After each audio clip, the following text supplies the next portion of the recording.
Hello दोस्तों, स्वागत है आपका हमारे इस यूट्यूब चैनल एग्जाम वर्ल्ड में। और मैं हूं श्रीकांत। और आज हम लोग पढ़ेंगे प्रतियोगिता दर्पण हिंदी मासिक पत्रिका, और ये अक्टूबर 2021 का संस्करण है। ठीक है, तो चलिए शुरू करते हैं। शुरू करने से पहले आपसे रिक्वेस्ट है, अगर आप हमारे चैनल पर नए हैं तो प्लीज़ चैनल को सब्सक्राइब कर लें और सब्सक्राइब कर नोटिफिकेशन बेल दबाना ना भूलें। तो चलिए शुरू करते हैं राष्ट्रीय घटनाक्रम से। राष्ट्रीय घटनाक्रम में पहला टॉपिक है कि स्वतंत्रता दिवस की पूर्व संध्या पर राष्ट्र के नाम राष्ट्रपति का संदेश।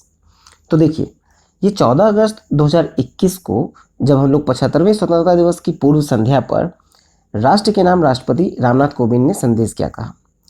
देखा जाए तो 15 अगस्त को जब झंडा फहराया जाता है तो उस समय लाल किला पर झंडा फहराने के बाद प्रधानमंत्री देश को संबोधित करते हैं। लेकिन उससे पहले एक दिन पहले यानी उसकी पूर्व संध्या पर यानी 14 अगस्त को राष्ट्रपति के द्वारा देश के नाम संदेश दिया जाता है। तो उसमें राष्ट्रपति जी ने कहा कि इस 15 अगस्त को हम लोग इस वर्ष यानी कि 75वां जो वर्षगांठ मना रहे हैं, उस 75वें वर्षगांठ के उपलक्ष्य में आज़ादी का अमृत महोत्सव मनाया जा रहा है। ठीक है, और इसमें यह भी कहा गया कि टोक्यो ओलंपिक का जिक्र भी इन्होंने किया कि जो राष्ट्रपति ने कहा कि हमारे खिलाड़ी ने शानदार प्रदर्शन कर देश का गौरव बढ़ाया है। और ये भी कहा कि जो माता पिता, उनसे ये आग्रह उन्होंने किया है कि जो होनहार बेटियों के परिवारों से शिक्षा लें तथा अपनी बेटियों को भी आगे बढ़ने का अवसर प्रदान करें। फिर कोरोना का उल्लेख उन्होंने करते हुए कहा कि कोरोना की जो तीव्रता है वो अब भारत में कम हुई है, लेकिन अभी समाप्त नहीं हुई है। इसके लिए हम लोग अभी भी मास्क का प्रयोग करेंगे क्योंकि थर्ड वेव का खतरा बना हुआ है। ठीक है, देखिए, कोरोना का जो दूसरा लहर था उस पर काबू पाने में जो डॉक्टर, नर्स, स्वास्थ्यकर्मी, प्रशासकों और अन्य जो कोरोना योद्धा हैं, उन्होंने इतना प्रयास किया कि वो एक सराहनीय है।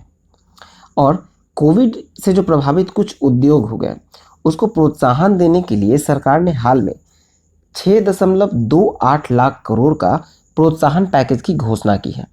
ठीक है, आगे है कि चिकित्सा सुविधाओं के विस्तार के लिए भी एक वर्ष की अवधि में 23,220 करोड़ रुपए खर्च किए गए हैं।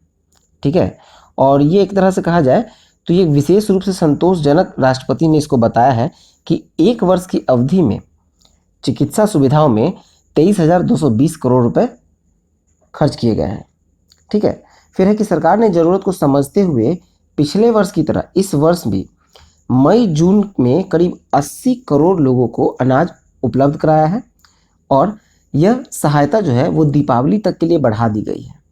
ठीक है, कुल 80 करोड़ लोगों को अनाज उपलब्ध कराया गया है। ठीक है, देखिए, फिर है कि जम्मू कश्मीर में हुए जो नव जागरण के साथ साथ देश में जो सर्वांगीण विकास का भी उन्होंने उल्लेख किया है अपने संबोधन में।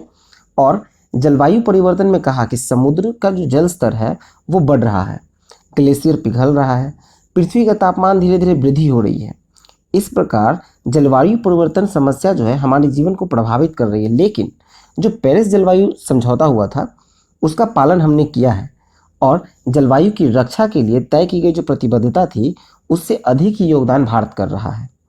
और आखिर में यह है कि देश के सशस्त्र बलों के वीर जवानों की सराहना राष्ट्रपति ने की, और आज़ादी के शताब्दी वर्ष जो 2047 होगा, 1947 में हमें आज़ादी मिली थी, और जब उसकी शताब्दी वर्ष मतलब 2047 के स्तर तक सम्मानित और शांतिपूर्वक भारतीय परिकल्पना की गई है। ठीक है, अब अगला टॉपिक हम लोग देखेंगे कि प्रधानमंत्री ने संबोधन में क्या क्या नीतियों का उल्लेख किया है। चलिए नेक्स्ट टॉपिक देखते हैं। नेक्स्ट है कि स्वतंत्रता दिवस पर राष्ट्र के नाम प्रधानमंत्री के संबोधन में सरकार की नीतियों का उल्लेख। तो देखिए, 14 अगस्त को यानी कि पूर्व संध्या पर, हमारे स्वतंत्रता दिवस की पूर्व संध्या पर राष्ट्रपति ने संबोधित किया था। अब 15 अगस्त को जो नीतियों का उल्लेख किया गया है प्रधानमंत्री के बारे में अपने संबोधन में, वो हम लोग देखते हैं। तो 15 अगस्त को जब हम लोग 75वां स्वतंत्रता दिवस मना रहे थे तो लाल किले पर तिरंगा फहराने के बाद प्रधानमंत्री नरेंद्र मोदी ने देश को संबोधित किया। और 14 अगस्त को जो है वो अब विभाजन विभीषिका स्मृति दिवस के रूप में उन्होंने मनाने की घोषणा की है, मतलब पार्टीशन हॉरर्स रिमेम्बरेंस डे। ठीक है, और विश्व का जो सबसे बड़ा टीकाकरण अभियान है वो भारत में चल रहा है, जहां 54 करोड़ से अधिक लोगों को वैक्सीन की डोज लग चुकी है। और आगे कहा गया है कि शीघ्र ही इंफ्रास्ट्रक्चर के लिए जो राष्ट्रीय मास्टर प्लान है वो गति शक्ति के निकट भविष्य में शुरू करने की घोषणा की गई है, जिसमें 100 लाख करोड़ की योजनाओं लाखों युवाओं को रोजगार का सृजन करेगी। ठीक है। और सरकार द्वारा की गई जो योजनाएं हैं, जैसे कि आपको स्वनिधि योजना, जल जीवन मिशन, आरक्षण की नई व्यवस्था, deep ocean mission, vocal from local व स्वामित्व योजना आदि का उल्लेख भी इन्होंने किया था अपने संबोधन में। ठीक है। आगे है कि किसानों की जो सशक्तिकरण की बात इन्होंने कहा, उसमें कहा कि छोटा किसान बने देश किसान, ये हमारा सपना है। देश में 80% से अधिक किसान ऐसे हैं जिनके पास 2 हेक्टेयर से भी कम जमीन है। और भारत को ऊर्जा के मामले में जो आत्मनिर्भर बनाने के लिए ग्रीन हाइड्रोजन क्षेत्र को बढ़ावा देने के लिए नेशनल हाइड्रोजन मिशन शुरू करने की घोषणा की गई है। ठीक है। अब देखते हैं ध्वजारोहण से संबंधित जो कुछ महत्वपूर्ण बातें हैं उसके बारे में। तो अगर देखा जाए तो सबसे अधिक बार अगर किसी ने ध्वजारोहण किया है 15 अगस्त को, तो वो है जवाहरलाल नेहरू। उन्होंने कुल 17 बार ध्वजारोहण किया है। ठीक है। फिर आपको दूसरे नंबर पे आती है इंदिरा गांधी 16 बार, और तीसरे पे आते हैं मनमोहन सिंह 10 बार। लेकिन अगर सर्वाधिक बार गैर कांग्रेसी देखा जाए तो उसमें नरेंद्र मोदी जी हैं, 8 बार इन्होंने ध्वजारोहण किया है अब तक, और अटल बिहारी वाजपेयी 6 बार। और कुछ ऐसे प्रधानमंत्री भी रहे हैं देश के, जो प्रधानमंत्री तो रहे हैं पर कभी उन्होंने ध्वजारोहण नहीं किया, तो वो है आपको चंद्रशेखर और गुलजारीलाल नंदा। गुलजारीलाल नंदा के साथ ऐसा था कि वो 2 बार प्रधानमंत्री बने हैं कार्यवाहक, लेकिन उन्होंने कभी ध्वजारोहण नहीं किया है। ठीक है। चलिए अब नेक्स्ट देखते हैं। नेक्स्ट टॉपिक है भारत के 4 और आर्द्रभूमि क्षेत्र रामसर स्थलों की सूची में शामिल। तो देखिए आर्द्रभूमि क्या होता है। आर्द्रभूमि होता है कि वैसा क्षेत्र जो वर्ष भर आंशिक रूप से या पूर्ण रूप से जल से भरा हो। ठीक है। जहां नमी या दलदली वाला जो भूमि क्षेत्र होता है उसी को कहा जाता है आर्द्रभूमि।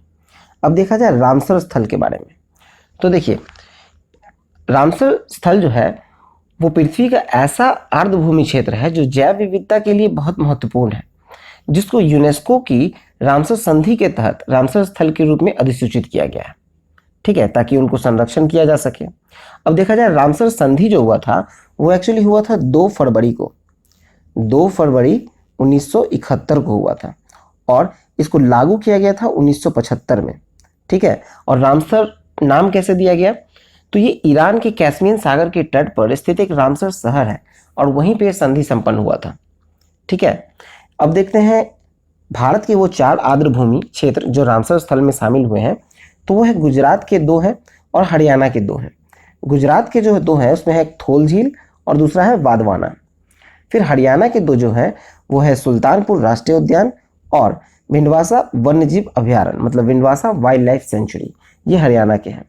देश में अगर रामसर स्थलों की संख्या देखी जाए तो वो हो गई है 46, और विश्व में कुल रामसर स्थल की संख्या देखी जाए तो वो है 2400।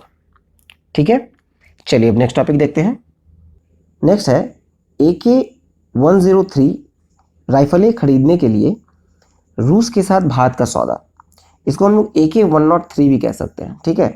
तो देखा जाए तो रूस के साथ एक बड़ी संख्या में AK-103 राइफल खरीदने के लिए सौदा हुआ था। ठीक है, सौदा होगा, सौदा जो है अगस्त माह में किया गया।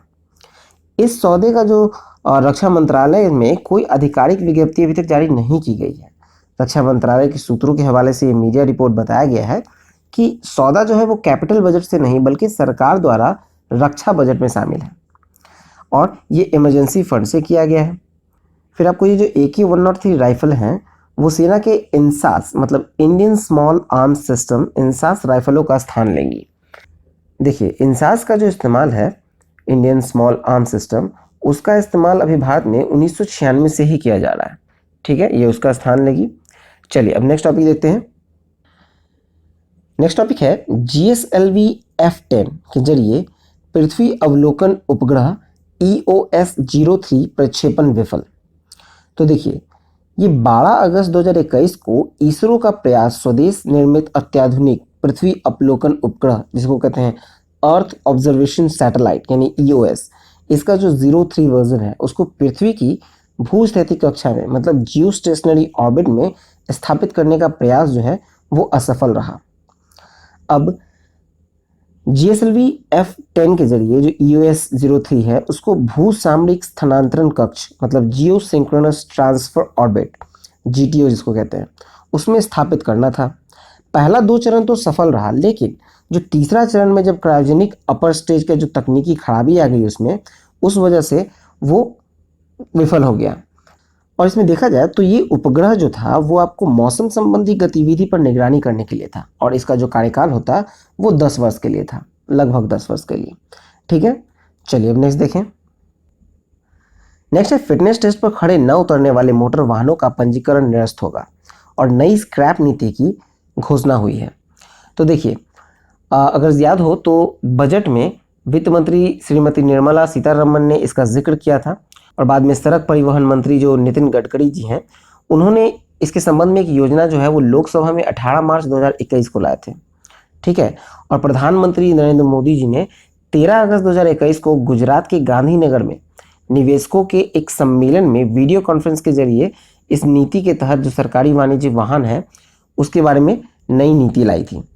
अब देखा जाए तो प्रधानमंत्री नरेंद्र मोदी की जो नई कबाड़ नीति है, जो स्क्रैप नीति है, उसके तहत क्या क्या है, तो जितने भी सरकारी या फिर वाणिज्यिक वाहन है वो 15 वर्ष, या फिर निजी वाहन जो है वो 20 वर्ष में स्क्रैप में चले जाएंगे।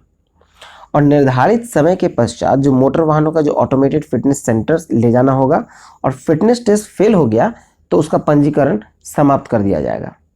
ठीक है, और 15 वर्ष से जो पुराने वाहन को पुनः पंजीकरण कराने के लिए अधिक शुल्क देना होगा।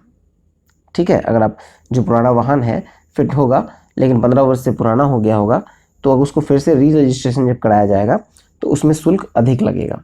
ठीक है, फिर देखते हैं स्क्रैप कराने का फ़ायदे।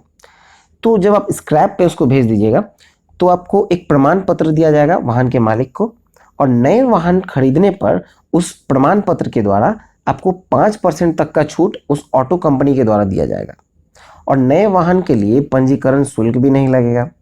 रोड टैक्स में भी 25% तक, और वाणिज्यिक वाहन पर 15% तक का छूट राज्य सरकार से मिलेगी।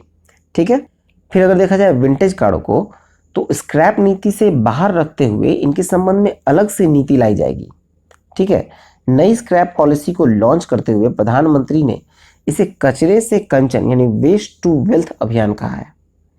प्रधानमंत्री ने बताया कि पिछले साल 23,000 करोड़ के स्क्रैप स्टील का आयात भारत ने किया था, और नई स्क्रैप नीति के जरिए देश में लगभग 10,000 करोड़ निवेश और रोजगार के 35,000 अवसर का इस नीति से सृजन होने की आशा है। ठीक है, चलिए अब नेक्स्ट टॉपिक देखें। नेक्स्ट टॉपिक है 1 जुलाई 2022 से देश में सिंगल यूज प्लास्टिक के उत्पादन, भंडारण व इस्तेमाल पर पूर्ण प्रतिबंध। तो अगर सिंगल यूज प्लास्टिक देखा जाए तो इसका मतलब क्या है? कहने का मतलब ये है कि प्लास्टिक कचरे के संबंध में जो अगस्त 2021 में जारी संशोधित नियमावली है, उसमें सिंगल यूज प्लास्टिक की श्रेणी को उन वस्तु को माना गया है जिन्हें डिस्पोजल या रिसाइकिल करने से पहले केवल एक काम के लिए एक बार ही प्रयोग में लाया जाता है। ठीक है, तो देखिए, ये एक बार इस्तेमाल में लाए जाने वाला जो प्लास्टिक उत्पाद है जिसका उत्पादन, आयात, वितरण, बिक्री या इस्तेमाल के संबंध में संशोधित नियमावली केंद्रीय पर्यावरण मंत्रालय के द्वारा जारी किया गया। देखा जाए तो मंत्रालय ने इसके लिए प्लास्टिक कचरा प्रबंधन संशोधित नियमावली 2021 जारी की है, मतलब plastic waste management amendment rules 2021 जारी की है। इसमें देखा जाए 1 जुलाई 2022 से जो प्रतिबंधित वस्तु होंगी तो वो कौन कौन होंगी? तो देखिए, एक होगा पॉलीस्टीरीन जिसको हम लोग कहते हैं थर्मोकॉल, या फिर एक्सपेंडेड पॉलीस्टीरीन से बने प्लेट, जिस थर्मोकॉल के प्लेट पे हम लोग खाते हैं पार्टीज में वो, या फिर आपको कप, ग्लास, चाकू, चम्मच कांटे, ट्रे, स्ट्रॉ, झंडा, कैंडी या आइसक्रीम स्टिक, मिठाई के डब्बे, सिगरेट के पैकेट, या फिर जो निमंत्रण पत्र भेजे जाते हैं कार्ड, उस पर लगे हुए जो प्लास्टिक फिल्म्स होती हैं वो, फिर प्लास्टिक की स्टिक वाले जो ईयरबड्स होते हैं, या फिर सजावट के लिए जो थर्मोकॉल का जो छोटे छोटे थर्मोकॉल का इस्तेमाल किया जाता है वो, उन सब पर 1 जुलाई 2022 से प्रतिबंध कर दिया जाएगा। उसके अलावा जो चालू रहने वाले हैं, मतलब 30 सितंबर 2021 के बाद आपको 75 माइक्रोन वाले, या फिर 31 दिसंबर 2022 के बाद 120 माइक्रोन या उससे अधिक मोटाई वाले प्लास्टिक का बैग ही इस्तेमाल किया जा सकेगा। ठीक है, चलिए अब नेक्स्ट देखते हैं। नेक्स्ट टॉपिक है सभी राज्यों में मोटर वाहन पंजीकरण की एक ही श्रृंखला का विकल्प। तो देखिए 26 अगस्त 2021 को जो केंद्रीय मंत्री और केंद्रीय सड़क परिवहन मंत्रालय ने मोटर वाहन पंजीकरण की एक नई श्रृंखला BH भारत सीरीज शुरू करने की घोषणा की है। तो देखा जाए तो इसको इसलिए कहा गया है कि जैसे कि केंद्र सरकार या फिर जो सार्वजनिक उपकरण के जो कर्मचारी होंगे, उनको हमेशा क्या होता है कि भारत स्तर पे मतलब अखिल भारतीय स्तर पे उनका ट्रांसफ़र होते रहता है। विभिन्न राज्य में उन्हें जाना पड़ता है। उन्हें हर दूसरे राज्य में जाने के बाद क्या होता है कि वाहन का पुनः पंजीकरण कराकर RC भी बदलनी होती है। तो इस असुविधा को समाप्त करने के लिए इसे लाया गया है। ठीक है। BH श्रृंखला में पंजीकरण जो सभी राज्य संघ शासित क्षेत्र में निजी वाहनों को आवाजाही सुगमता से हो सकेगी। ठीक है। चलिए अब नेक्स्ट देखें। नेक्स्ट टॉपिक है देश में बुजुर्गों की जीवन की बेहतर गुणवत्ता रिपोर्ट। तो देखिए 11 अगस्त 2021 को जो जारी बुजुर्गों की जीवन स्तर का आकलन के लिए एक विभिन्न मानकों के आधार पर जीवन की गुणवत्ता सूचकांक आर्थिक सलाहकार परिषद के अनुरोध पर इंस्टीट्यूट फॉर कॉम्पिटिटिवनेस द्वारा तैयार किया गया है। ठीक है। देखा जाए तो जो देश में बुजुर्ग हैं उनके जीवन की गुणवत्ता मतलब क्वालिटी ऑफ लाइफ के आकलन के लिए एक विशेष सूचकांक जो है वो प्रधानमंत्री की आर्थिक सलाहकार परिषद जो है मतलब economic advisory council to the prime minister, जिसको EAC कहा जाता है, उसके द्वारा अगस्त 2021 में मतलब 11 अगस्त 2021 को जारी की गई है। ठीक है। और इसके जो अध्यक्ष थे वो है डॉक्टर विवेक देबरॉय। अब देखा जाए तो सूचकांक के ढांचे में 4 स्तंभ हैं। पहला है आपको वित्तीय कल्याण जिसको कहते हैं फाइनेंशियल वेलबींग, दूसरा है सामाजिक कल्याण मतलब सोशल वेलबींग, तीसरा है स्वास्थ्य प्रणाली मतलब हेल्थ सिस्टम, चौथा है आय सुरक्षा मतलब इनकम सिक्योरिटी। मतलब ये 4 ढांचों को मतलब इन 4 स्तंभों को आधार रखते हुए ये सूची जारी की गई है। इसके अलावा 8 उपस्तंभ भी हैं, जैसे आर्थिक सशक्तिकरण, शैक्षिक अर्जन और रोजगार, सामाजिक स्थिति, शारीरिक सुरक्षा, बुनियादी स्वास्थ्य, मनोवैज्ञानिक कल्याण, सामाजिक सुरक्षा तथा पर्यावरण अनुकूलता शामिल है। ठीक है। और इसको एक्चुअली 4 भागों में बांटा गया है। मतलब इस सभी स्तंभ के आधार पर जो डेटा कलेक्ट किया गया है उसको 4 श्रेणी में बांटा गया है।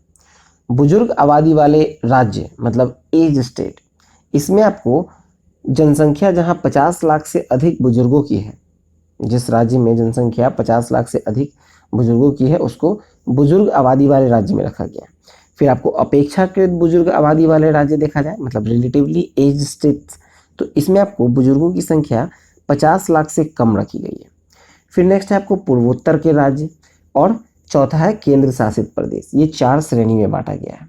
अब देखा जाए बुजुर्गों के लिए जो जीवन की गुणवत्ता श्रेणीवार अगर रैंकिंग देखी जाए तो बुजुर्ग आबादी वाले राज्य, ठीक है, और बुजुर्ग आबादी वाले राज्य मतलब जो एज्ड स्टेट है उसमें पहला स्थान आता है आपको राजस्थान का, जो पहले स्थान पर है और इसका स्कोर दिया गया है 54.61। फिर महाराष्ट्र आपको दूसरे स्थान पर है और बिहार आपको तीसरे स्थान पर है। तमिलनाडु चौथे स्थान पे है।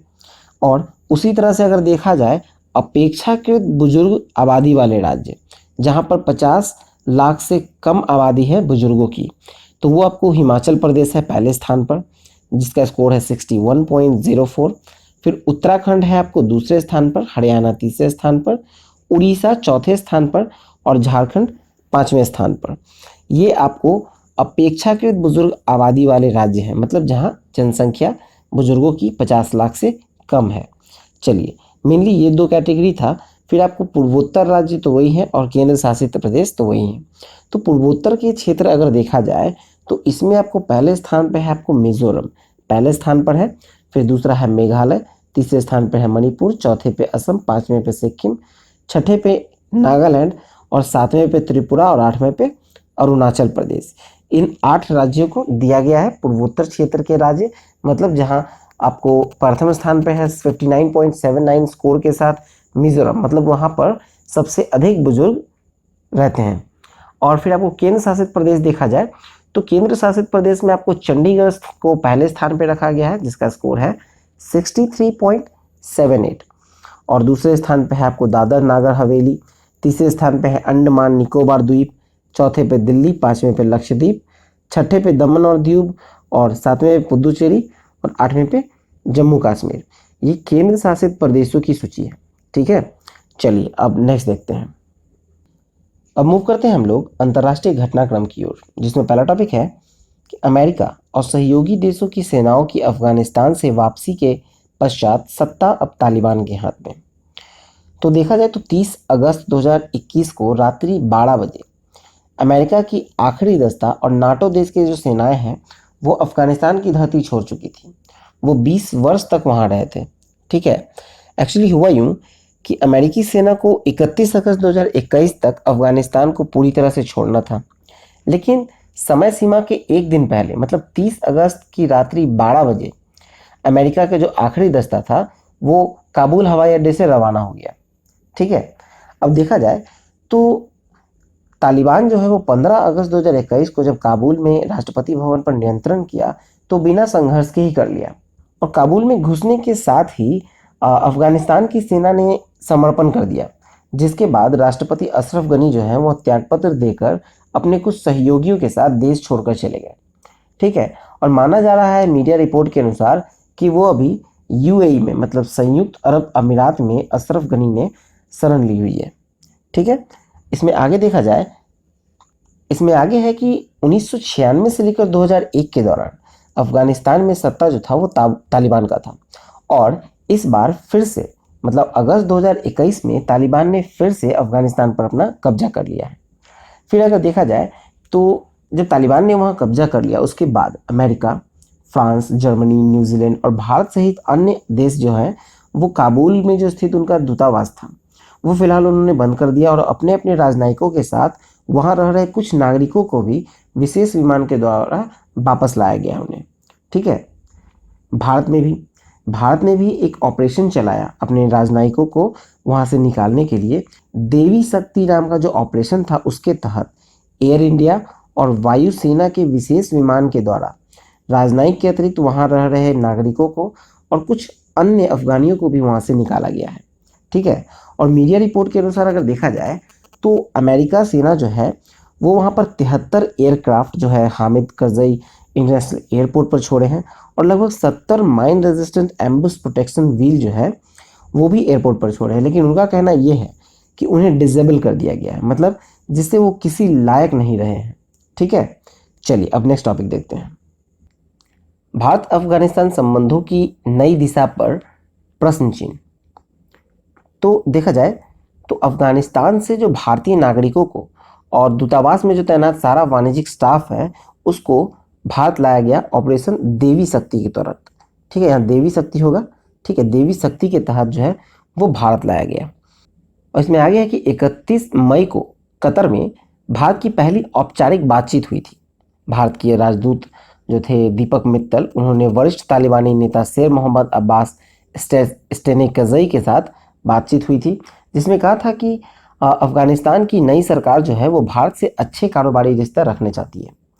भारत ने अफगानिस्तान के विकास में लगभग 3 अरब डॉलर से भी अधिक खर्च किया है, जिसमें सड़क, बांध, विद्युत केंद्र, ट्रांसमिशन लाइन, स्कूल, अस्पताल आदि का निर्माण में भारत ने खर्च किया है लगभग 3 अरब डॉलर से अधिक।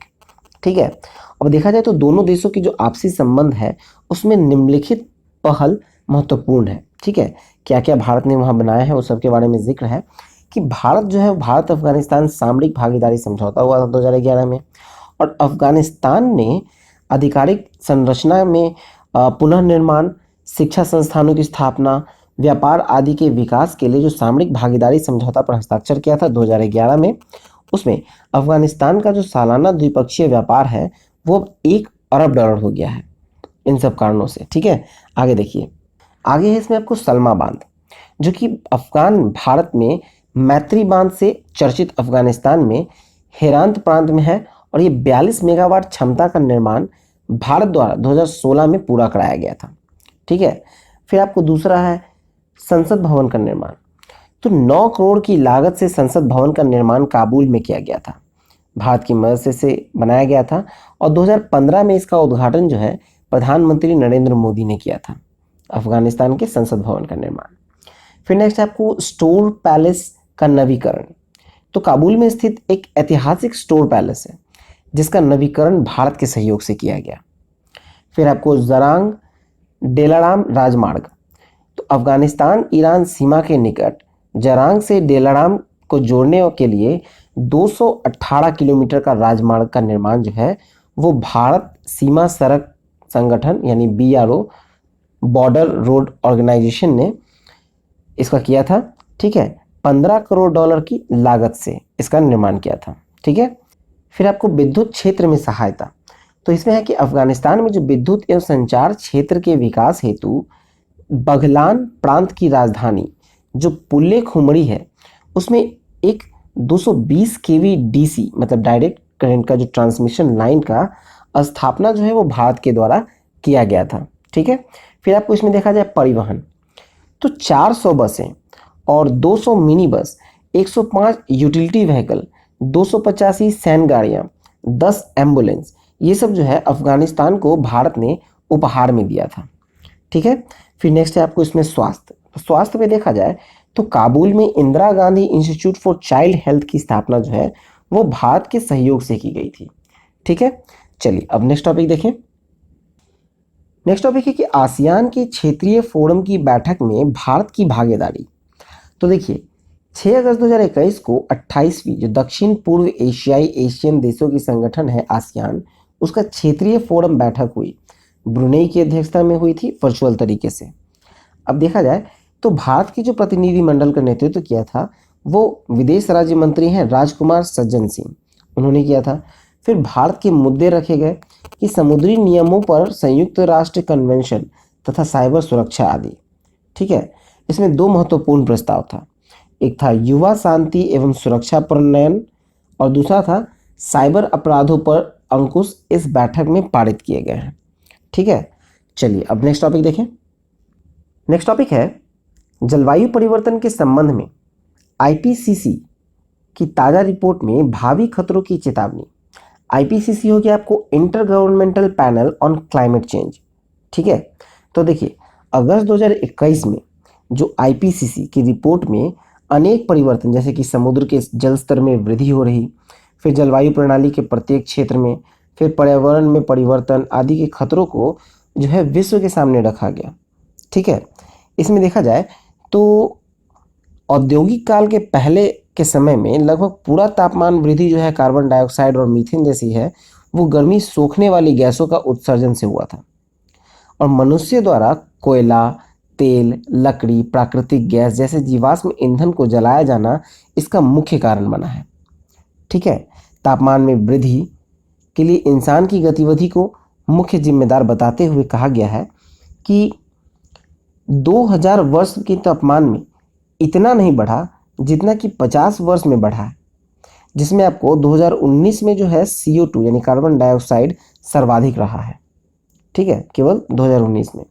फिर अगर देखा जाए तो पेरिस समझौते के अनुसार सदी के अंत तक 1.5 डिग्री सेल्सियस तापमान वृद्धि तक सीमित रखने के लिए जो लक्ष्य रखा गया था वो प्राप्त नहीं किया जा सकेगा। क्यों? और इस रिपोर्ट के अनुसार कहा गया है कि ये बढ़कर आपको 4.4 डिग्री सेल्सियस तक वृद्धि होगी, लोगों को भयानक गर्मी झेलनी पड़ेगी, वैश्विक तापमान की जो स्थिर है उसको होने में कम से कम 20 से 30 वर्ष तक लग सकते हैं। ठीक है, चलिए नेक्स्ट देखें। इस रिपोर्ट में आगे है कि जलवायु परिवर्तन में केवल ग्लोबल वार्मिंग ही नहीं है, और भी खतरों का सामना करना होगा, जैसे कि जलवायु परिवर्तन, जल चक्र जिसे हम लोग वाटर साइकिल कहते हैं, फिर कुछ क्षेत्र में अति वर्षा या बाढ़, तो कहीं सूखे की तीव्रता अधिक होगी। ठीक है, कहीं पे ऐसा हो जाएगा कि बहुत ज़्यादा बाढ़ आ जाएगा, तो कहीं ऐसा हो जाएगा जहाँ सूखा पड़ेगा तो बहुत ज़्यादा सूखा पड़ सकता है। फिर आपको इसमें है कि समुद्र के जो तटवर्ती क्षेत्र हैं वहाँ जल स्तर में निरंतर वृद्धि हो सकती है, निचले तटवर्ती क्षेत्र में बाढ़, भयंकर समुद्री तबाही जैसी स्थिति जो कि वर्तमान में 100 वर्ष में कभी एक बार उत्पन्न होती थी वो 21वीं सदी के अंत तक प्रतिवर्ष उत्पन्न होगी। ठीक है, और समुद्री जल स्तर इतना तेजी से बढ़ेगा कि अनेक द्वीपों को समुद्र निकल जाएगा, कई देशों की जमीन कम हो जाएगी, ग्लेशियर एवं बर्फ की परतें पिघलने से मैदानी इलाकों को भी बाढ़ों का सामना करना होगा। ठीक है, चलिए नेक्स्ट देखें। नेक्स्ट है कि एससीओ के कृषि मंत्रियों की वर्चुअल बैठक में भारतीय कृषि मंत्री की भागीदारी। तो देखिए, ये 12 अगस्त 2021 को संघाई सहयोग संगठन यानी एससीओ के कृषि मंत्रियों की बैठक हुई। ये वर्चुअल तरीके से बैठक हुई थी, ठीक है, जिसकी मेजबानी तजाकिस्तान ने की थी। अब भारत का जो नेतृत्व है वो किया था केंद्रीय कृषि मंत्री नरेंद्र सिंह तोमर ने। इन्होंने कहा कि नई तकनीक को विकसित करना, भूखमरी मिटाना, खाद्य सुरक्षा पोषण को हासिल करना और वर्ष 2022 तक किसानों की आय दुगना करना सरकार का उद्देश्य है, ठीक है। और भारत के लिए कृषि सदा ही सर्वोच्च प्राथमिकता रही है।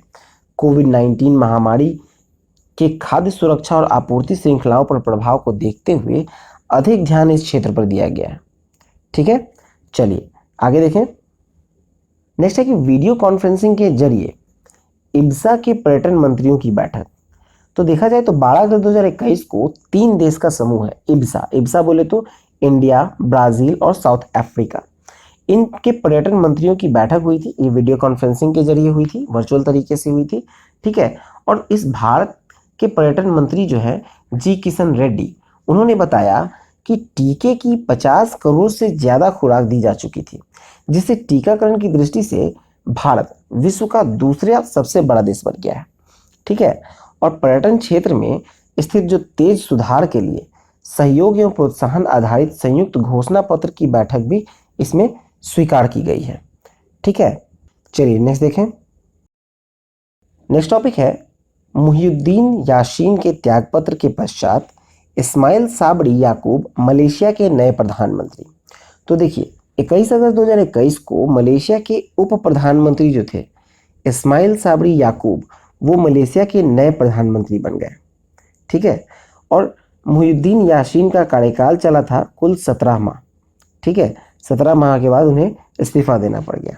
मलेशिया के सबसे कम समय तक शासन चलाने वाले नेता रहे हैं ये। और इस्माइल साबरी याकूब जो है वो यूनाइटेड मलेज नेशनल ऑर्गेनाइजेशन यानी यूएमएनओ के हैं। चलिए अब नेक्स्ट टॉपिक देखें। अब मूव करते हैं हम लोग आर्थिक वाणिज्यिक परिदृश्य की ओर। इसमें पहला टॉपिक है 2021 से 22 की पहली तिमाही में जीडीपी में 20.1% और जीवीए में 18.8% की वृद्धि, और ये एनएसओ की ताज़ा आंकड़ा है। देखा जाए तो 31 अगस्त 2021 को जो अप्रैल जून 2021 की जीडीपी संबंधी अंतिम आंकड़े में केंद्र सरकार के सांख्यिकी और कार्यक्रम कार्यान्वयन मंत्रालय के राष्ट्रीय सांख्यिकी कार्यालय मतलब एनएसओ के द्वारा जारी की गई है। अब इसमें देखा जाए तो इस वर्ष 2021-22 में अप्रैल जून 2021 की तिमाही में जीडीपी में वृद्धि हुई 20.1%, ठीक है, जो कि पिछले वर्ष का अगर तुलना में किया जाए तो पिछले वर्ष ये 24.4% का गिरावट हुआ था 2020-21 में, लेकिन 21-22 में जो अप्रैल जून से इस तिमाही में देखा जाए तो इसमें 20.1% की वृद्धि रही है, ठीक है। और जीवीए में 18.8% की वृद्धि रही है, ठीक है। चलिए नेक्स्ट देखते हैं। नेक्स्ट है कि 2020-21 में देश में खाद्यान्नों व तिलहन सहित अधिकांश उपजों में उत्पादन अब तक सर्वोच्च स्तर पर है। कृषि मंत्रालय के चौथे अग्रिम अनुमान के साथ देखा जाए तो 11 अगस्त 2021 को फसल वर्ष जो 2020-21 के दौरान देश के प्रमुख कृषिगत उपजों का ये चौथा अग्रिम अनुमान जो है कृषि एवं किसान कल्याण मंत्रालय के द्वारा जारी की गई है, जिसे हम लोग कह सकते हैं फोर्थ एडवांस एस्टिमेट, ठीक है, चौथा अग्रिम अनुमान। अब देखा जाए तो प्रमुख फसल का उत्पादन जो है अनुमान अगर लगाया जाए तो ये सब अनुमानित है, ठीक है, कि कुल खाद्यान्न जो है वो 308.65 मिलियन टन रहेगा, ये रिकॉर्ड है, ठीक है। और चावल जो है वो 122.27 मिलियन टन रिकॉर्ड। फिर गेहूं आपको 109.52 मिलियन टन रिकॉर्ड रहेगा। और पौष्टिक जो मोटे अनाज हैं वो 51.15 यानी 51.15 मिलियन टन रहेगा। फिर मक्का जो है वो 31.51 मिलियन टन, ये भी रिकॉर्ड रहेगा। और दलहन में आपको 25.72 मिलियन टन रहेगा, ठीक है। फिर अरहर आपको 4.28 मिलियन टन है और चना 11.99 मिलियन टन रिकॉर्ड। और तिलहन जो है वो 36.10 मिलियन टन, ये भी रिकॉर्ड। ये सब अनुमानित आंकड़े हैं, ठीक है। और ये चौथा अग्रिम अनुमान है, इसे कहते हैं फोर्थ एडवांस एस्टिमेट फसल वर्ष 2020-21 का। अब चलिए इसमें आगे देखें। आगे है आपको सोयाबीन। सोयाबीन जो है वो आपको 12.90 मिलियन टन रहेगा। फिर रेपसीड्स एवं सरसों वो आपको 10.11 मिलियन टन, ये रिकॉर्ड रहेगा। ठीक है। फिर मूंगफली 10.21 मिलियन टन होगा। कपास 35.38 मिलियन गांठें होंगी और प्रत्येक गांठ का जो वजन होता है वो होता है 170 किलोग्राम कपास का। ठीक है। फिर आपको गन्ना जो है वो आपको 399.25 मिलियन टन का उत्पादन का अनुमान है। फिर आपको जूट और मेस्ता देखा जाए तो आपको है 9.56 मिलियन गांठें और इसका जो वजन होता है वो प्रत्येक गांठ 180 किलोग्राम का होता है। ठीक है। नेक्स्ट टॉपिक है अंतर्राष्ट्रीय उड़ानों पर प्रतिबंध 30 सितंबर तक बढ़ा। तो देखिए कुछ विशेष दशाओं को अगर छोड़ा जाए तो भारत से और भारत आने वाला जो सभी अंतर्राष्ट्रीय उड़ान है उस पर प्रतिबंध 30 सितंबर 2021 तक बढ़ा दिया गया है। ठीक है। डीजीसीए द्वारा, डीजीसीए का फुल फॉर्म आपका हो गया directorate general of civil aviation. ठीक है। Directorate general of civil aviation and DGCA द्वारा चयनित रूटों पर तय अंतर्राष्ट्रीय उड़ानों के लिए केस टू केस आधार पर अनुमति सक्षम पदाधिकारी द्वारा दी जा सकती है। ठीक है। और इसके अतिरिक्त जो मालवाहक उड़ानें, Vande Bharat mission, air bubble समझौते के उड़ान संचालित हो रही हैं। ठीक है। और इसमें अगर देखा जाए तो America, Britain, UAE, France, Kenya, Bhutan और सहित जो 28 देश हैं वो सब एयर बबल के समझौते के साथ भारत के साथ हैं। ठीक है। चलिए अब नेक्स्ट टॉपिक देखें। नेक्स्ट है पीएम किसान योजना का 9वां किस्त जारी। तो देखा जाए तो प्रधानमंत्री किसान सम्मान निधि, जिसे पीएम किसान योजना कहा जाता है, वो दिसंबर 2018 में प्रारंभ की गई थी। इसके तहत हुआ यूं कि प्रत्येक किसान को जो मदद दी जा रही थी वो 6-6 हज़ार रुपये सालाना मदद थी, जिसको 3 किस्तों में देना था। 2-2 हज़ार रुपये की 3 किस्तों में हर 4 मंथ पर दी जाती थी। ठीक है। और 9 अगस्त 2021 को इस योजना का जो 2-2 हज़ार रुपये की जो 9वां किस्त है वो 2021-22 की दूसरी किस्त जारी की गई है। कहने का मतलब ये है कि वैसे तो ये 9वां किस्त है 2-2 हज़ार का, लेकिन 2021-22 में देखा जाए तो ये दूसरा किस्त है। ठीक है, जिसको जारी किया गया है। और इसमें 9.75 करोड़ से अधिक पात्र हैं किसान, उनके बैंक खाते में 19,500 करोड़ का इस किस्त के तहत जारी किया गया है। ठीक है। चलिए अब नेक्स्ट देखा जाए। नेक्स्ट टॉपिक है उज्ज्वला 2.0 योजना। तो देखिए तो 10 अगस्त 2021 को दूसरे चरण का उज्ज्वला 2.0 जो है वो शुरुआत किया गया है। इसका शुभारंभ जो है वो प्रधानमंत्री मोदी ने किया है वीडियो कॉन्फ्रेंसिंग के जरिए उत्तर प्रदेश के महोबा जिले से। ठीक है। और इसमें अगर देखा जाए तो पहला वाला जो स्टार्ट किया गया था उज्ज्वला योजना, वो भी आपको उत्तर प्रदेश के बलिया जिले से किया गया था। ठीक है। और ये उत्तर प्रदेश के महोबा जिले से किया गया है। ठीक है। पहला चरण जो था वो 1 मई 2016 को शुरू हुआ था, जिसमें आपको गरीब परिवारों के 5 करोड़ महिलाओं को गैस कनेक्शन बांटने का लक्ष्य था और इसको बढ़ाकर 2018 में 7 करोड़ किया गया था। ठीक है। ये पहला वाला का आंकड़ा है। और उसी की तरह अगर देखा जाए तो इस बार थोड़ा बदलाव लाया गया है। कहने का मतलब ये है कि जो गरीब महिलाएं पहले चरण में शामिल नहीं हो सकी थी उनको दूसरे चरण में शामिल किया जाएगा और गैस कनेक्शन के साथ साथ भरा हुआ सिलेंडर भी निःशुल्क दिया जाएगा। ठीक है। और उज्ज्वला पहले चरण में जो था उसमें आपको सिलेंडर खरीदने के लिए 1,600 रुपये का आर्थिक सहायता दी जाती थी और साथ ही गैस चूल्हा आसान किस्तों में दिया जाता था। ठीक है। ये पहला चरण का था। चलिए अब नेक्स्ट टॉपिक देखते हैं। नेक्स्ट टॉपिक है देश में अक्षय ऊर्जा की स्थापित क्षमता अब 100 मेगावाट से अधिक। तो देखा जाए तो देश में जो अक्षय ऊर्जा है मतलब रीन्यूएबल एनर्जी सोर्सेज, जिसको RES कहा जाए, तो इसकी कुल स्थापित क्षमता जो अगस्त 2021 में आकी गई थी वो 100 गीगाबाइट मतलब 100 गीगाबाइट के बिंदु को पार कर गई। 100 गीगाबाइट का मतलब हो गया आपको 1 लाख मेगावाट। ठीक है। अब देखा जाए तो वर्ष 2030 तक देश में अक्षय ऊर्जा की स्थापित क्षमता 450 मेगावाट करने का सरकार का लक्ष्य है। ठीक है। और फिलहाल अगर आंकड़ा देखा जाए तो भारत में जो विभिन्न स्रोत से विद्युत की स्थापित क्षमता है, तो तापीय अगर देखा जाए तो ये आपको 60.9% भाग कवर करता है सिर्फ तापीय से, जिसमें आपको कोयला, लिग्नाइट, गैस, डीजल ये सभी आते हैं।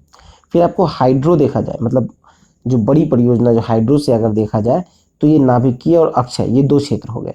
तो हाइड्रो में आपको 12.1% कवर करता है, जो कि नाभिकीय से 1.8 और अक्षय मतलब कि रिन्यूएबल एनर्जी सोर्सेज से 25.2% कवर करता है। ठीक है। और ये 25.2% जो है वो आपको 100 गीगाबाइट के बिंदु को पार किया है। चलिए नेक्स्ट देखते हैं। नेक्स्ट टॉपिक है स्वतंत्रता के 75वें वर्ष में 75 रेलवे स्टेशन पर खादी ग्रामोद्योग आयोग की प्रदर्शनी व बिक्री स्टॉल। तो देखिए, इसमें अगर देखा जाए तो स्वतंत्रता के 75 वर्ष में अपने विशेष कार्यक्रम के तहत खादी ग्राम उद्योग ने देश में 75 प्रमुख रेलवे स्टेशन पर खादी उत्पादों की प्रदर्शनी और बिक्री के लिए स्टॉल लगाए हैं। अब इसमें देखा जाए तो वर्ष 2022 के स्वतंत्रता दिवस तक ये चलेंगे, मतलब एक साल 2021 से लेकर 2022 तक।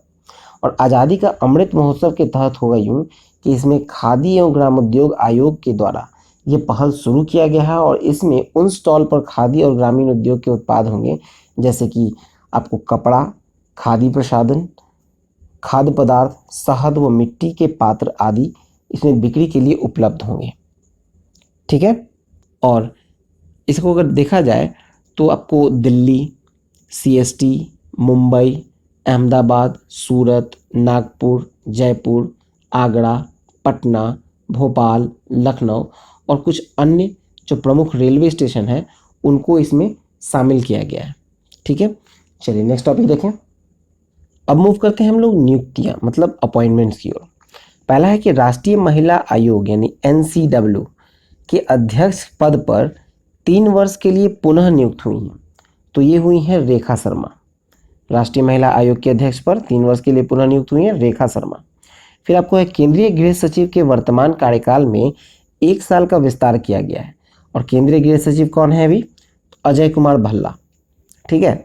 फिर है मणिपुर का नया राज्यपाल। तो नए मणिपुर के जो नए राज्यपाल बने हैं वो बने हैं ला गणेशन। फिर कैबिनेट सेक्रेटरी के कार्यकाल में 1 वर्ष की वृद्धि की गई है।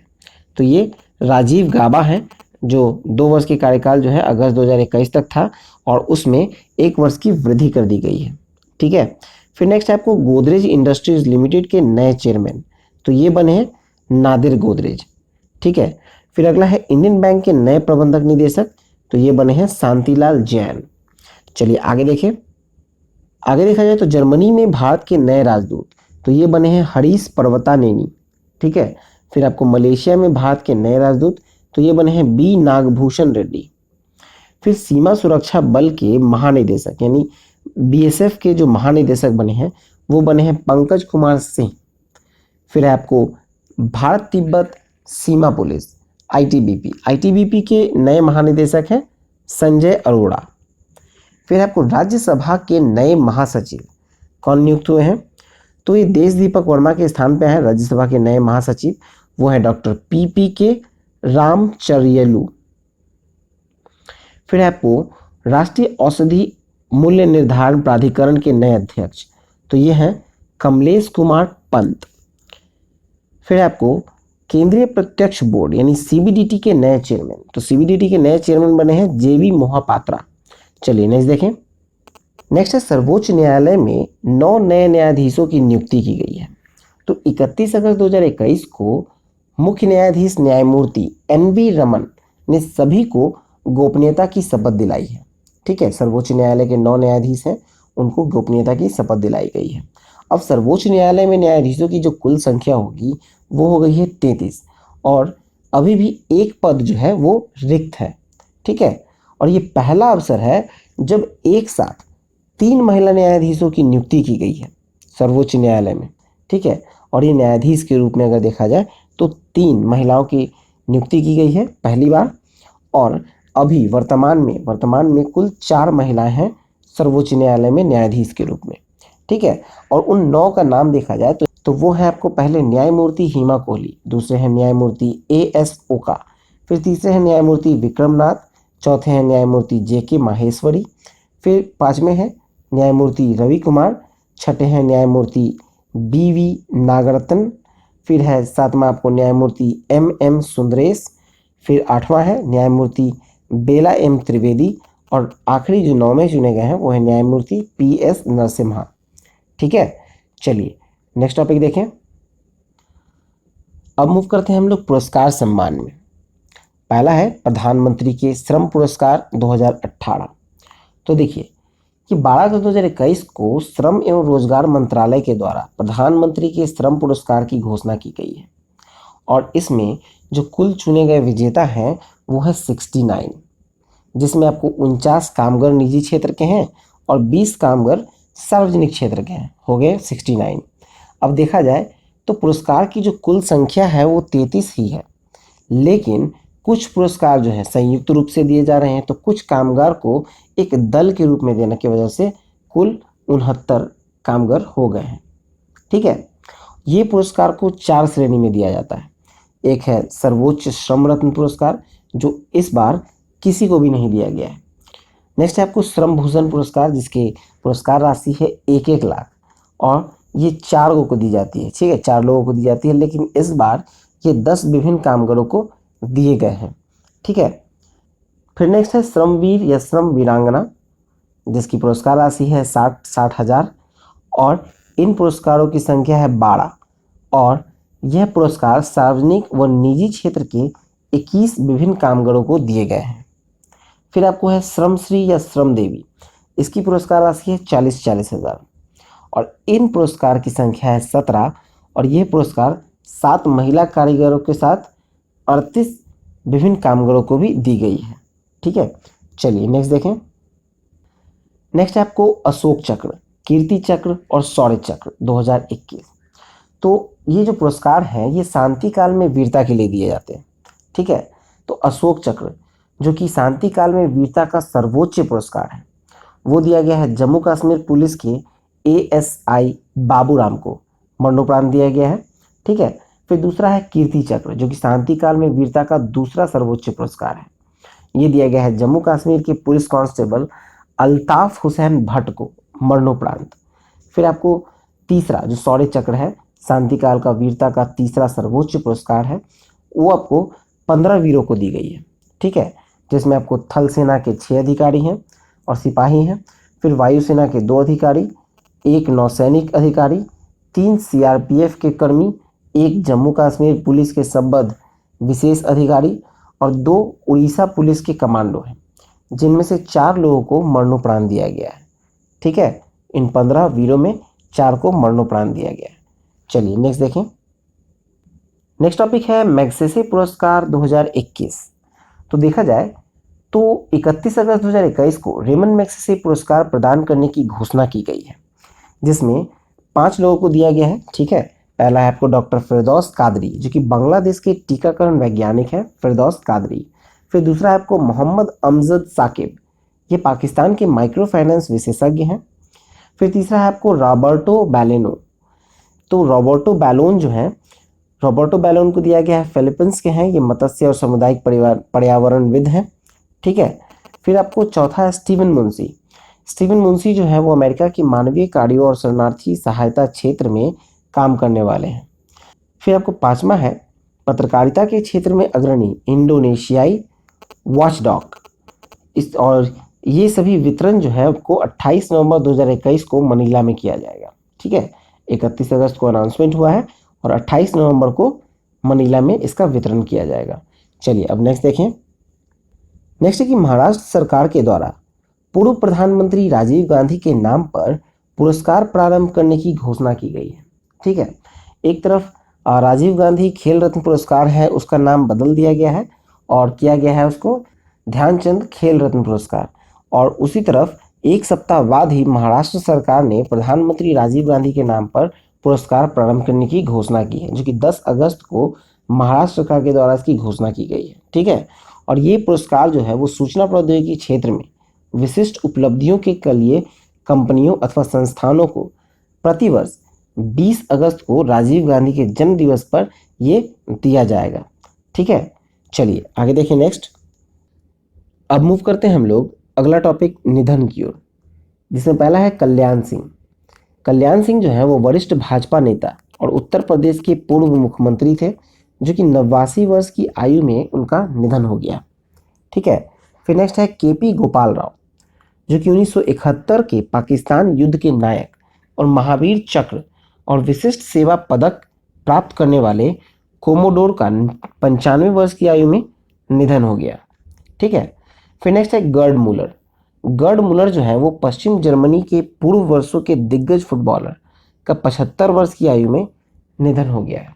ठीक है, फिर नेक्स्ट है सैयद शाहिद हाकिम, भारत के पूर्व वर्षों के जाने माने फुटबॉलर और बाद में राष्ट्रीय कोच भी रहे थे। इनका भी 82 वर्ष की आयु में निधन हो गया।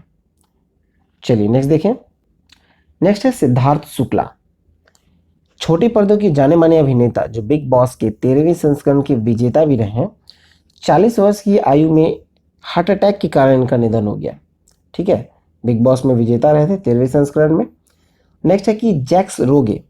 जैक्स रोगे जो है वो अंतर्राष्ट्रीय ओलंपिक समिति के पूर्व अध्यक्ष थे। 79 वर्ष की आयु में बेल्जियम में इनका निधन हो गया। फिर नेक्स्ट है आपको सैयद अली शाह गिलानी, जम्मू कश्मीर के अलगाववादी नेता सैयद अली शाह गिलानी ने इनका निधन जो हुआ था वो 91 ईयर्स के एज में हो गया। फिर आपको डॉक्टर चंदन मित्रा, जो कि राज्यसभा के पूर्व सदस्य एवं वरिष्ठ पत्रकार हैं, उनका 65 वर्ष की आयु में निधन हो गया। चलिए नेक्स्ट टॉपिक देखें। अब मूव करते हैं हम लोग पुस्तकें यानी बुक्स की ओर। तो बुक्स में पहला है आपको हर्ष रियलिटीज़, इसके लेखक हैं हर्ष मारीवाल। फिर आपको द जजेस लिस्ट, इसके लेखक हैं जॉन ग्रिसन। फिर नेक्स्ट है stargazing the players in my life, इसके लेखक हैं Ravi Shastri. Stargazing the player in my life. फिर है द नॉइज के लेखक हैं जेम्स पैटरसन। फिर नेक्स्ट है ऑल इन, ये एक आत्मकथा है, ये लेखक हैं इनके बिली जीन किंग। फिर है the rise and the fall of Osama bin Laden, इसके लेखक हैं पीटर एल बर्गन। फिर नेक्स्ट है आपको ब्लाइंड टाइगर के लेखक हैं सांद्रा ब्राउन। फिर नेक्स्ट है accelerating India 7 years of Modi government, इसके लेखक हैं KJ एल्फोस। चलिए नेक्स्ट देखें। अब मूव करते हैं हम लोग विविध की ओर यानी मिसलेनियस। इसमें आपको है कि भारत व रूस के संयुक्त सैन्य अभ्यास इंद्र 2021 और इंद्र नेवी 2021 हुई थी। ठीक है, तो इंद्र नेवी हम लोग पिछले मंथ के वीडियो में कवर किए थे, इसलिए इसको यहाँ कवर नहीं कर रहे हैं। इंद्र 2021 को देखा जाए तो ये 1 अगस्त 2021 को और 13 अगस्त 2021 तक चले भारत और रूस की जो सेनाओं का ये 12वां वार्षिक सैन्य अभ्यास जो था और वो वोल्गोग्राद में शुरू हुआ। ठीक है, और इसमें दोनों देशों के लगभग 250 सैन्य कर्मी ने हिस्सा लिया था।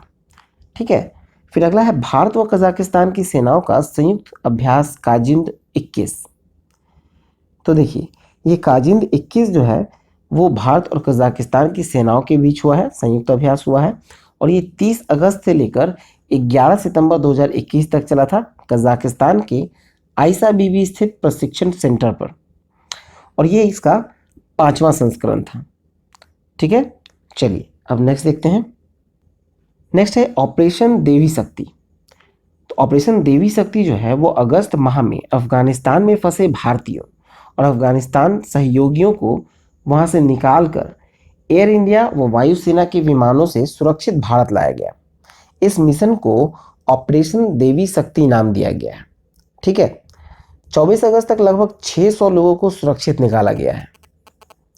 फिर नेक्स्ट आपको सैन्य अभ्यास जपड़ 2021। तो जपड़ 2021 को देखा जाए तो 3 सितंबर 2021 को रूस के निजनी इलाके में भारत सहित 17 देशों की सेनाओं ने इस अभ्यास में भाग लिया था। ठीक है, और आतंकवाद विरोधी सहयोग को बढ़ावा देने के उद्देश्य से इसको आयोजित किया गया था। अब नेक्स्ट है operation blue freedom. Operation blue freedom के बारे में देखा जाए तो अगस्त 2021 में दिव्यांगजनों के एक बड़े दल ने विश्व के सर्वाधिक ऊंचाई पर जो स्थित युद्ध स्थल सियाचिन पर चढ़ाई का एक अभियान शुरू किया है। इसे ही ऑपरेशन ब्लू फ्रीडम कहा गया है। ठीक है, दिव्यांगजनों का एक दल है जो कि विश्व की सर्वाधिक ऊंचाई जो युद्ध स्थल है भारत के पास सियाचिन, उस पर चढ़ाई का एक अभियान शुरू किया गया है, उसी का नाम है ब्लू फ्रीडम। चलिए आगे देखिए। नेक्स्ट है आपको मालाबार 2021। तो ये 26 से 29 अगस्त 2021 को भारत, अमेरिका, जापान, ऑस्ट्रेलिया का संयुक्त नौसैनिक अभ्यास मालाबार 2021 का दूसरा चरण पश्चिमी प्रशांत महासागर क्षेत्र में गुआम के तट पर अमेरिकी नौसेना की मेजबान में संपन्न हुआ है। ठीक है, चलिए नेक्स्ट टॉपिक देखें। अब मूव करते हैं हम लोग खेल कूद की ओर, जिसमें पहला टॉपिक है विश्व जूनियर एथलेटिक्स चैंपियनशिप 2021। तो देखा जाए तो ये जो हुआ था विश्व एथलेटिक्स चैंपियनशिप जूनियर का, ये 18 से 22 अगस्त 2021 को हुआ था कीनिया के नैरोबी में, और इसमें 20 वर्ष से कम उम्र के एथलीट ने हिस्सा लिया। कुल देशों ने हिस्सा जो लिया था वो था 116। पदक तालिका में भारत का स्थान था 21वां। कुल पदक 3 है जो भारत ने जीते थे, जिसमें 2 रजत और 1 कांस्य था। सभी स्पर्धाओं में भारत का अंकों के आधार पर अगर देखा जाए रैंकिंग, तो वो 12वां स्थान था। ठीक है, पदक की तालिका में 21वां स्थान था, और जब यहाँ पे आप सभी स्पर्धाओं में प्राप्त अंक के आधार पर देखें तो वो 12वां स्थान था। अब देखा जाए पदक तालिका में पहले 5 राष्ट्र हैं, तो कीनिया पहले स्थान पे है 16 पदक के साथ, जिसमें 8 स्वर्ण, 1 रजत और 7 कांस्य है। फिर दूसरे स्थान पे फिनलैंड है 5 के साथ, फिर तीसरे स्थान पे नाइजीरिया, चौथे पे इथोपिया और 5वें पे जमैका है। चलिए अब नेक्स्ट देखते हैं। नेक्स्ट है टोक्यो ओलंपिक में एथलेटिक्स स्पर्धाओं में 3 नए विश्व रिकॉर्ड। देखा जाए तो 23 जुलाई से लेकर 8 अगस्त 2021 तक जो संपन्न हुए 32वें ओलंपिक खेल में एथलेटिक्स स्पर्धा में निम्नलिखित 3 नए विश्व रिकॉर्ड इन खेल में बने हैं। पहला है आपको महिलाओं की तिहरी कूद, जिसमें यूलिमार रोजास वेनेजुएला की हैं, 15.67 मीटर, ठीक है, इन्होंने कूदा था तिहरी कूद में, जो कि पूर्व रिकॉर्ड था इनेसा कार्बेटस का, जो कि यूक्रेन की थी, 15.50 का, जो कि 10 अगस्त 1995 का रिकॉर्ड था। ठीक है, दूसरा है पुरुषों की 400 मीटर बाधा दौड़। तो ये रिकॉर्ड बनाया है आपको कार्स्टेन वार्डहोम ने। कार्स्टेन वार्डहोम जो कि नॉर्वे के हैं, 45.94 सेकेंड में, और इससे पूर्व जो रिकॉर्ड था वो था कार्स्टेन वार्डहोम का, नॉर्वे का ही था, वो 46.70 सेकेंड के 1 जुलाई 2021 का रिकॉर्ड था। ठीक है, इन्होंने अपने ही रिकॉर्ड को भंग किया है। फिर नेक्स्ट है महिलाओं की 400 मीटर बाधा दौड़। इसमें सिडनी मैक्लाफिन अमेरिका की हैं, जो कि 51.46 सेकेंड में, पूर्व रिकॉर्ड इनका था सिडनी मैक्लाफिन का ही, अमेरिका का, 51.90 सेकेंड में। ठीक है, चलिए नेक्स्ट टॉपिक देखते हैं। अब मूव करते हैं डेनमार्क मास्टर्स बैडमिंटन में। तो अगस्त 2021 में डेनमार्क के एस्बियर्स में संपन्न हुआ है ये डेनमार्क मास्टर बैडमिंटन, जिसमें महिला युगल में जीता है अमेली मैंगलूंड व फ्रेजा रावण। ये डेनमार्क के हैं, और उप विजेता भारत के रहे थे अश्विनी पोनप्पा व एन सिक्की रेड्डी। ये भारत के उप विजेता रह गए थे डेनमार्क मास्टर्स में।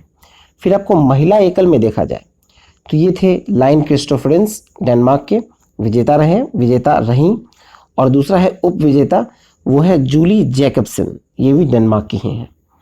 फिर पुरुष एकल में देखा जाए तो ब्रियान यांग कनाडा के हैं, वो विजेता रहे हैं, और कनाडा के विक्टर स्वेंसन को उन्होंने हराया था। चलिए अब नेक्स्ट देखें, तो नेक्स्ट है ऑस्ट्रेलिया बांग्लादेश T20 सीरीज। तो अगस्त 2021 में बांग्लादेश में 5 T20 मैचों की श्रृंखला खेली गई। विजेता रहे बांग्लादेश 4-1 से, और ऑस्ट्रेलिया केवल एक ही मैच इसमें जीत सका था बांग्लादेश से। ठीक है, चलिए नेक्स्ट देखें। नेक्स्ट है भारत इंग्लैंड टेस्ट श्रृंखला 2021। तो देखिए अगस्त सितंबर 2021 में 5 टेस्ट मैच खेलने भारतीय टीम इंग्लैंड गई। भारत ये श्रृंखला 2-1 से जीत लिया, एक मैच ड्रॉ रहा। ठीक है, और अंतिम मैच जो है वो कोविड-19 के कारण रद्द रहा। ठीक है, भारतीय सदस्य जो गए थे उनमें से किन्हीं को कोविड-19 हो गया था, इस वजह से इसको अंतिम मैच को रद्द करना पड़ा।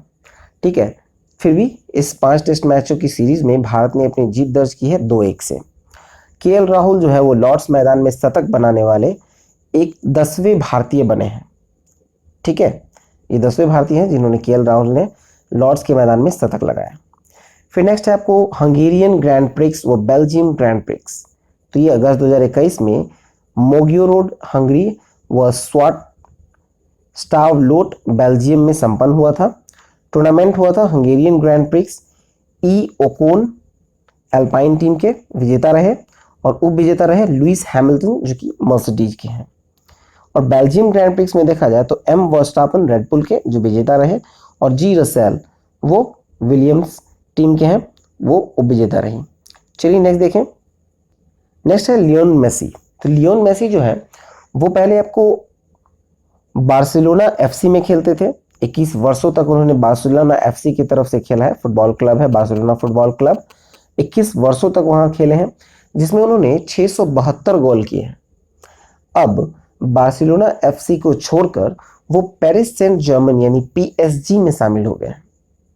उसी तरह से क्रिस्टियानो रोनाल्डो ने भी जुवेंटस को छोड़ दिया है और मैनचेस्टर यूनाइटेड को शामिल हो गए हैं मैनचेस्टर यूनाइटेड में, और इसका जो अनुबंध है वो 2 वर्ष का है। फिर नेक्स्ट है महिलाओं का British open 2021 AIG women's open. 19 से 22 अगस्त को स्कॉटलैंड में संपन्न हुआ था। विजेता थे अन्ना नॉर्डक्विस्ट स्वीडन के। ठीक है, फिर नेक्स्ट है पुरुषों की द ओपन चैंपियनशिप 2021। देखा जाए तो जुलाई 2021 में इंग्लैंड के सैंडविच में हुआ था। विजेता थे कोलिन मोरिकावा अमेरिका के। चलिए नेक्स्ट देखें।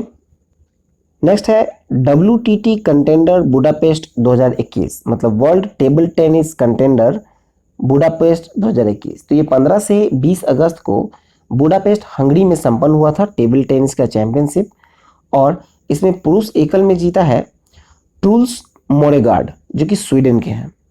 फिर महिला एकल में जो विजेता रहे वो है यांग सियो ऑक्सिन मोनाको के, और मिश्रित युगल में जो विजेता रहे वो थे जी साथियान और मनिका बत्रा भारत के। नेक्स्ट है चेक अंतर्राष्ट्रीय टेबल टेनिस साथियान का खिताब। तो देखिए अगस्त 2021 में चेक गणराज्य में ओलामॉक में चेक अंतर्राष्ट्रीय टेबल टेनिस का खिताब जो है वो भारत के जी साथियान ने अपने नाम किया। उप विजेता रहे यूक्रेन के येवहेन रिस्चेपा। नेक्स्ट देखा जाए। नेक्स्ट है western and southern open 2021। Cincinnati masters भी से पहले कहा जाता था वेस्टर्न एंड सदर्न ओपन को। देखा जाए तो 15 अगस्त से लेकर 22 अगस्त 2021 के बीच अमेरिका में ये मैसन में संपन्न हुआ था, जिसमें पुरुष एकल में विजेता थे अलेक्जेंडर जेवरेव जर्मनी के और उप विजेता रहे आंद्रे रुबेल। फिर महिला एकल में देखा जाए तो विजेता रहे एस्ले बार्टी ऑस्ट्रेलिया के और उप विजेता रहे जिल टी चमान स्विट्जरलैंड के। फिर पुरुष एकल में विजेता रहे मार्सेल ग्रेनोलर्स स्पेन के और होराशियो जोबलस अर्जेंटीना के, और उप विजेता रहे स्टीव जॉनसन व ऑस्टिन क्राजिस्केव दोनों अमेरिका के। फिर महिला एकल में विजेता रहे सामंथा स्टोसूर ऑस्ट्रेलिया के और झांग सुई चीन के। उप विजेता है गैब्रियल डाब्रोस्की कनाडा के और लुइसा स्टेफानी ब्राजील के। फिर नेक्स्ट है टोक्यो ओलंपिक्स में सर्वाधिक पदक और सर्वाधिक स्वर्ण पदक विजेता। तो सर्वाधिक पदक विजेता जो है वो है एमा मैक्यून ऑस्ट्रेलिया के हैं, और सर्वाधिक 7 पदक इन्होंने जीते थे, जिसमें 4 स्वर्ण और 3 कांस्य हैं। ठीक है, ओलंपिक में इन्होंने जो जीता है सर्वाधिक पदक 7 हैं, जिसमें से 4 स्वर्ण और 3 कांस्य हैं एमा मैक्यून के जो कि ऑस्ट्रेलिया के हैं। फिर सर्वाधिक स्वर्ण पदक जो जीतने वाले हैं वो हैं कैलेब ड्रेसल अमेरिका के हैं, और इन्होंने 5 स्वर्ण पदक जीता था, सर्वाधिक रहा इस बार इनका। ठीक है, चलिए आगे देखें। तो चलिए ये वीडियो यहाँ पर समाप्त होता है। आई होप आपको अच्छा लगा हो, तो प्लीज़ वीडियो को लाइक करें और शेयर जरूर करें, और इसका PDF आपको जल्द ही अपलोड कर दिया जाएगा, जिसका लिंक आपको टेलीग्राम पे दे दिया जाएगा। और ये ऑनलाइन स्टडी सेंटर .in नाम का एक वेबसाइट लॉन्च हो चुका है हमारा। आप इस वेबसाइट पर जाकर PDF सेक्शन में जाकर वहाँ से आप हमारे PDF को डाउनलोड कर सकते हैं onlinestudycenter.in। ठीक है, वीडियो अच्छा लगा हो तो प्लीज़ लाइक शेयर जरूर करें। अगर अभी तक सब्सक्राइब नहीं किया है तो प्लीज़ सब्सक्राइब कर बेल आइकन जरूर दबाएं। ठीक है, all the best and thank you for watching exam world.